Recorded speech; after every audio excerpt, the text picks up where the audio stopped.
don't, Frank has been in my life in a way since he was 22 or something like that when he first came to Chicago. He studied voice with me, and while he was here, he was talking about Free Shakespeare Company, and he started what became known as the Free Shakespeare Company. The first year around Shakespeare. And he's the most enterprising person. I mean, he's creative. He's a singer. He's a singer, actor, producer, director, creator. I mean, anyway, it's just a long association. And he's the one that's helped me with my books. Yes, I did. He's the one that tweaks everything, and that puts it together. And Frank, did you meet Ben here? Who's an author and Yes, I have met poet? Ben on the porch. Oh, good to see you again. I met you on the Yeah, porch. that's right. You were in the book. You've always got them working. Yes. Good work. There they are. There are a couple of them. Hi. Let's see whether we can find a place. where there's cement. There's a chair here. There's a chair there. You won't be able to see if somebody sits there. Well, did you find a place? Okay. Everybody will, announce yourselves to each other afterwards because there are so many interesting people here. Everybody is interesting in their own right. So, also there was besides the shrimp people, I was waiting for a couple of neighbors that were coming from just down the street. People are coming up on the porch now. Oh, are they? I got to say. Oh, maybe that's They the have Hampton neighbors. hats on. The shrimp people. Anyway, I'll continue with my I was going to say diatribe. Frank started theater walks. Well, theater hikes. Theater, I always say that. And I still miss those. Oh, me too. I really miss those. Me too is my favorite way to see Well, theater. it's still continuing at the North Lakeside. I'm talking about at the More, Arboretum. yeah, because they've stopped. The theater hikes, we took an audience on a 2-mile hike, performed a complete play presenting different scenes at different locations along the way. So we combined hiking with theater. And I did it for like 15 years. I did it in Central Park. And the first show we did was As You Hike It, which is As You Like It. And so, but we performed many plays outdoors. And now we started a branch in Colorado. And it's independent now. It's called Arts in the Open. And they sell out, well, they can only fit 40 people per hike because they're very pristine. As further west you go in the national parks, they get more and more pristine about the greenery and all that. So we once at Morton Arboretum, when we were doing Lion, the Witch and Wardrobe, we had 300 people following us in a hike. And it was really quite, I felt quite like I was very impressed with myself. That I created this thing, and I go back and I see 2 by 2 a long line of people, coming for something I had started. It was very exciting. So, I've reached the age of 60, and it's an interesting age to be at. It's that age that when you're a kid you always wonder, what will it be like when I'm 60? Well, now I know, and it's fine. But what I've done is I've... Tell Pat to put her coat. Hi, Pat. How are you? You can. Pat, you can put your coat in the closet if you want to. So you're gonna, okay. So I'm just babbling, except to say that I was born and raised born in the Bronx, raised in New Jersey, went to school in New York, went to school in London, had every intention of being a New York City actor, and 9 months later I wound up in Illinois. And then I stayed in Chicago for 38 years and had a great time in Chicago. But now, as I've turned 60, I'm traveling back to New York now to try to have things happen for me there. Because I just figure when I'm 70, I'd be really angry with myself if I didn't give New York a try. So that's what we're going to do. But in the meantime, I'm so happy I'm here this weekend to visit with you. And should I just get started with this? Did somebody come in? Who? Yeah, I'm your warm-up act. Yes, So it was. Oh, hi, we gotta find seats for them. We're good. Okay. So, The shrimp people are just, they're late. I don't know, I hope they come back. well, let's try. We'll just get started with this. Hopefully it'll explain itself. I do feel that I love my audiences, and I'll try to turn around to give these some of it, but you might get my ear in the back of my head over here. But there's lots to listen to. So let's see, let's give this a try. No.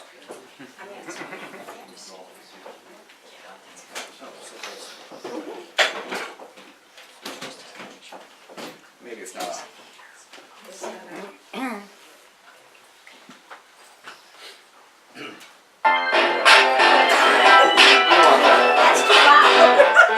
It's too It's loud. on. Oh, sorry about that. I'm the warm-up act.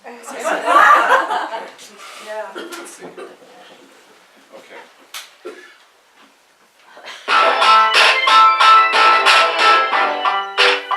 little better.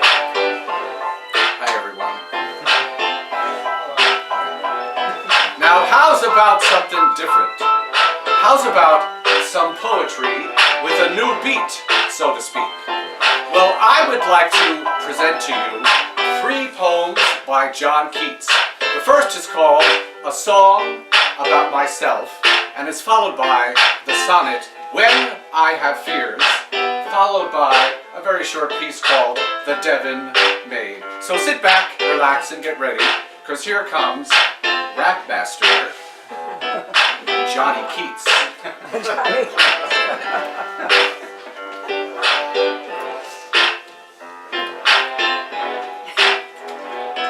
There was a naughty boy, and a naughty boy was he. He would not stop at home, he would not quiet be.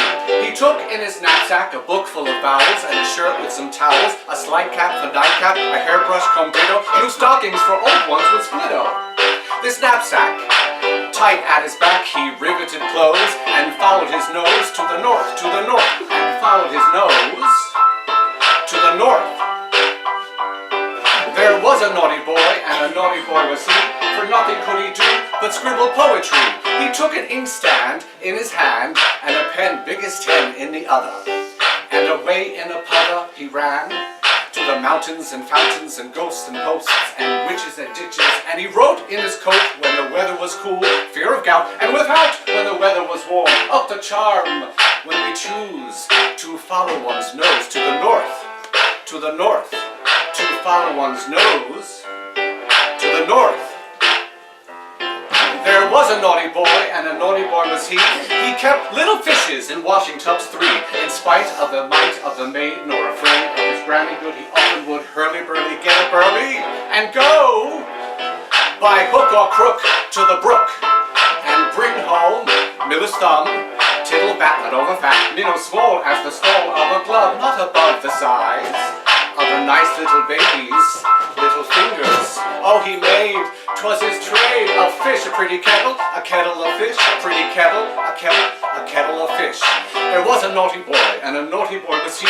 He ran away to Scotland, the people for to see. There he found that the ground was as hard, that a yard was as long, that a song was as merry, that a cherry was as red, that lead was as weighty, that 80 was as 80, that a door was as wooden as in England.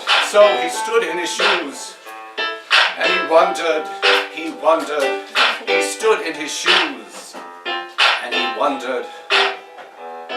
When I have fears that I may cease to be, before my pen has gleaned my teeming brain, before high pilot books and character hold like rich garners the full ripened grain, when I behold upon the night-starred face huge, cloudy symbols of a high romance, and think that I may never live to trace their shadows with the magic hand of chance, and when I feel, fair creature of an hour, that I shall never look upon thee more, never have relish in the fairy power of unreflecting love, then on the shore of the wide world I stand alone and think,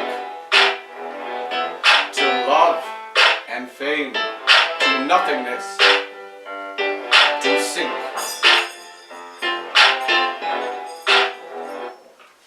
Isn't there a Be quiet. Yeah. I'm the host! I'm trying to improvise, my dear. Very good. There's more, I'm afraid. I thought there was a third one. Well, it's in development, yes. So, here's one more little one called the Devon Maid. The Devon Maid. Where be ye going, you Devon Maid? And what have you there in the basket? Ye tight little fairy, just fresh from the dairy? Will you give me some cream, if I ask it? I love your meads, and I love your flowers, and I love your junkets mainly, but behind the door, I love kissing more. Oh, look not so disdainly. I love your hills, and I love your dales, and I love your flocks a-bleating, but oh, on the heather, to lie together, with both our hearts a-beating, a-beating, a-beating. I'll put your basket all safe in a nook, your shawl I'll hang upon this willow, and we will sigh in the daisy's eye and kiss on a green grass pillow. A pillow. A pillow. A pillow. And that is it. That's it. Oh.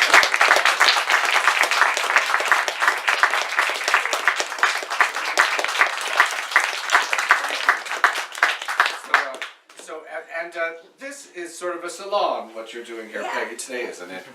In the olden days, people used to get together, entertainers and artists, and entertain each other in a very simple way like we're doing today. So Peggy, this is quite marvelous what Peggy's having here today. And I thought it was at 2 o'clock, so I thought no one was here. You told me it was at 2. I did not. That's okay, Peggy. I'll perform for 2 people. But so it's always been marvelous to have met up with Peggy when I was a younger man, and be singing. I love to sing, and then you would have these wonderful recitals, and I could take part in that. And he did Gallimaufry's too, don't forget. And Gallimaufry's one. And so I've started 6 theater companies in Chicago during my time here, and it's a great city to start things in, and then be able to meet people like Pat Rusk and Peggy, and some of you who I also know, and Stephen and stuff. So now I will move my stuff out of the way, because I think the main treat for all of us today will be Peggy, don't you think?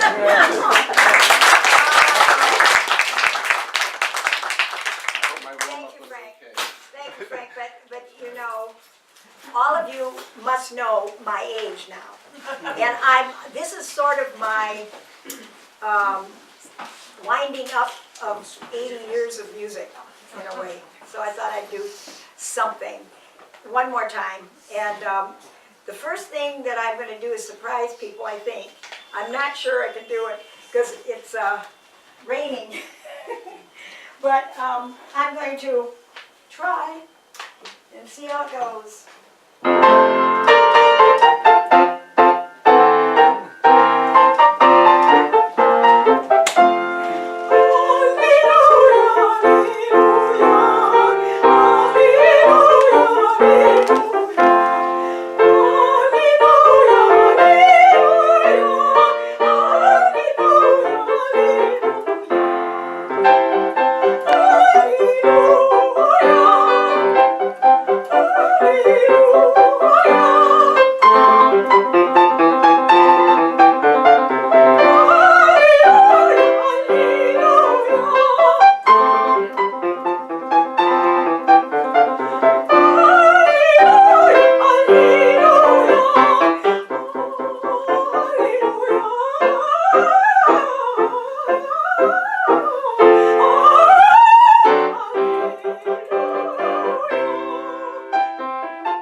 I used to, I did this piece from the time I was a teenager. It became sort of a what do you call it, a calling card or Signature. Yeah, I used to do it all the programs that I did. Sometimes I did it as an encore with it, if I played a concerto or something with a symphony, and then I would come out and play this and sing it.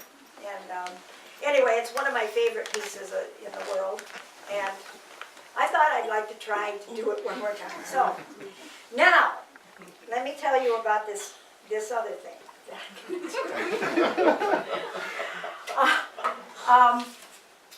I'm going to have to use the music at some point because my muscle memory is going, and I mean it's not totally gone, but every once in a while I have little mishaps and things, and then I forget. So I'm going to play a Chopin Scherzo that is 26 pages long, and at one point in the piece, towards the end, there are some chords that are, the progressions are very odd, and I don't know, I practiced and practiced and practiced, and I thought, what am I doing, you know?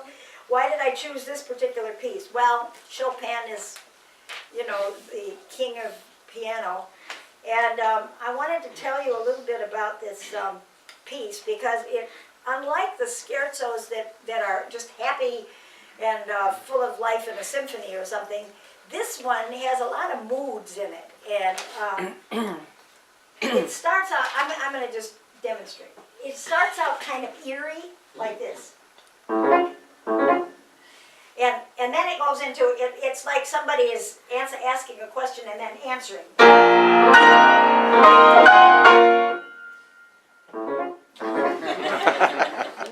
And then it goes from B flat minor into a D flat most of the time, and then it goes into a lovely, let's see. I forgot what I was going to do there. Anyway, it's a lovely melody, you'll hear it. And then there's something that goes like this. Fun. So it has a lot of different moods. So while I play this, I want all of you to think up a scenario and see what comes to mind when you hear the music, you know, because it has so many different moods in it. And I'm going to put this one page that I have a problem with up here so that when I get to that point I can look. In fact, would somebody switch on that? See the thing that goes up and down, this rheostat? Yeah. I should have had that on me. It wasn't so dark then. Let me see. I want to show you. Oh, there's a section that's very calm. It's like this. It goes.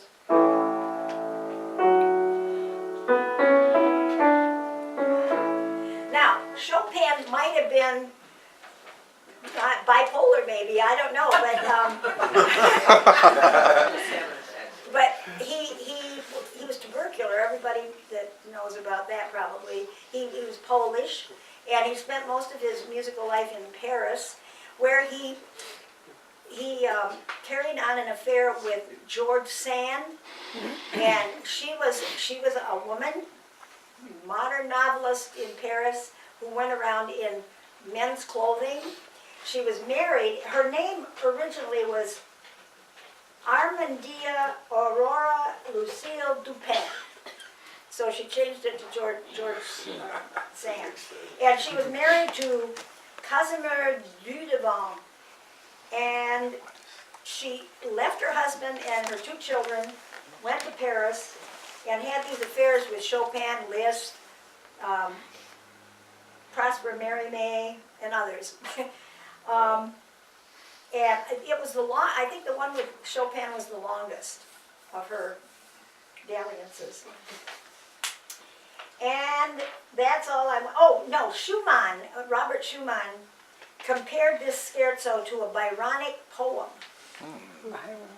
overflowing with tenderness, boldness, love, and contempt. So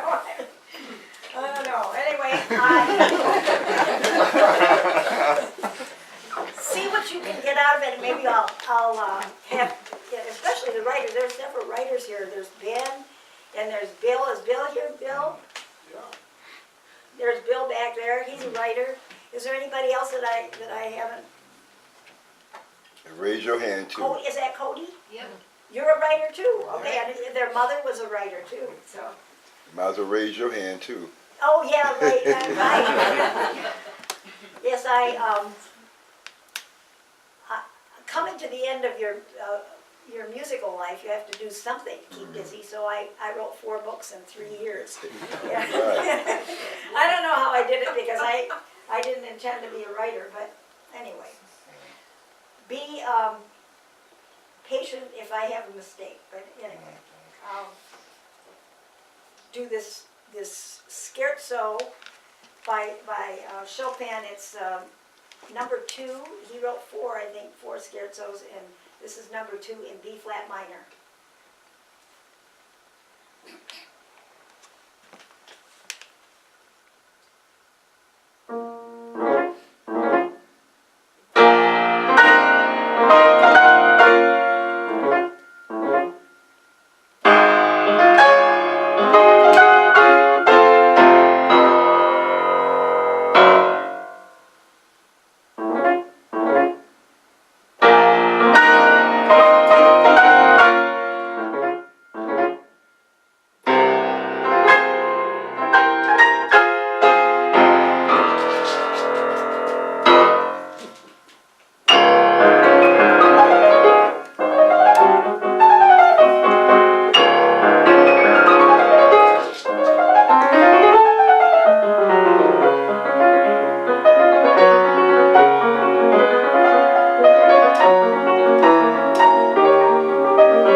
memorized for your whole life. Forget it. And then you get at a certain age and your dendrites and your synapses don't work. Oh, dear. But anyway. Encore. A little piece of something. Okay, well, we can eat now. Except did any of you come up with a scenario with the piece, you know, with all the different moods? Yeah, Good. it was like, you know, I told you I didn't much care for you, but then on the other hand, there is something about you. Oh, that's what he said. Very good. Anybody else come up with something? The day at work.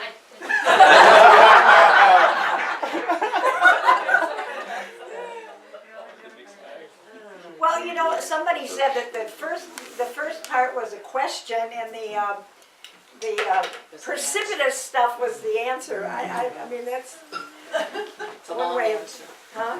Long answer.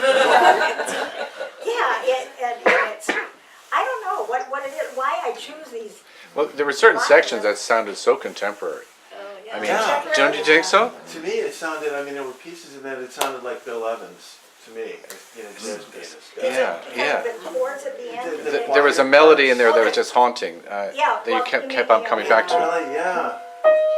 Yes. I think Yeah, that's that- a nice melody. Yeah. And then at the end, it's got some odd chords, you know, those, these. The dissonant stuff? Uh, Yeah. Yeah, and then it goes up. Wait a minute. Put your glasses on. Yeah, I just took them off and then, now I can't put them back on. But these chords are odd. You know, very dissonant. Oh, that Chopin. And he wrote everything. He wrote everything for big hands, and of course my hands are big. I thought your runs sounded great. Oh, well, thank you. Absolutely. It would have been much better if my brain had not gone off the track. But- Anybody else here can do better? Any pan- From memory a long time ago. See, there are several pianists here. There's Pat and Pat. These are two Pats, Pat Spencer and Pat Rusk. I don't attempt to play from memory anymore. No? Well, I never have been very good at memorizing. I mean, I love sight reading, and Yeah. I'm really good at But that. you know, when we tried, Frank and I did an experiment with Charlie being the page turner, and I don't like being that close to anybody that, you know, that close in. And this is very tight over here. You can hardly get your chair in there, you know. So. Well, do they have music digitally now? Yes, They So, do, that you can put on an Yeah. iPad. right. Yeah, you it's can. on. So maybe that's the way to go, You Peggy. mean that Turns your pages for you Yeah, I automatically. No, you don't turn the page. Do you You think touch it it could and do it this? turns. No, Look no, at you this put the music board. down. It's like It's already there on the got iPad. the No, Dead you Sea need to Scrolls. get a little laptop or iPad, you know, Oh, yeah. have the music on it, and then you can just go. Yeah? It's like, Just touch it and You it can turns. even do it with your foot if it's. So next year we can do one with the digital. Next year. Yeah, next year.